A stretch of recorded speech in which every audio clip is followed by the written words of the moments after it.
આવતીકાલે કેન્દ્રીય ગૃહમંત્રી અમિત શાહ બનાસકાંઠાના સણાદર મુકામે આવેલ બનાસ ડેરી સંકુલ ખાતે પધારશે, તો જ્યાં તેઓ વિશાળ જનમેદનીને સંબોધન કરી બનાસ ડેરી અને સહકારી સંસ્થાઓના પાયલોટ પ્રોજેક્ટ તથા વિકાસલક્ષી પ્રકલ્પોનું ખાતમુહૂર્ત કરશે। ત્યારે બનાસ ડેરીના ચેરમેન અને જિલ્લાના સાંસદ પરબતભાઈ પટેલ દ્વારા વ્યવસ્થાની સમીક્ષા કરવામાં આવી હતી।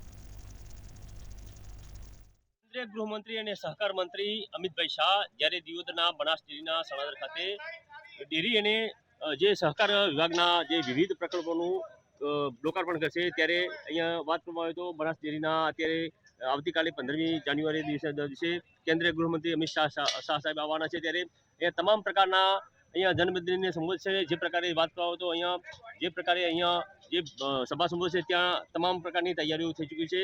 વાત કરવામાં આવે તો અહીંયા 50,000 ઉપરના લોકો અહીંયા આવશે। ત્યારે એ સહકાર અને સમૃદ્ધિથી જે પ્રકારની અહીંયા વાત થઈ રહી છે કેન્દ્ર સરકારના દ્વારા, જે અહીંયા તમામ પ્રકારનું અહીંયા લોકાર્પણ કાર્યક્રમ કરવામાં આવશે।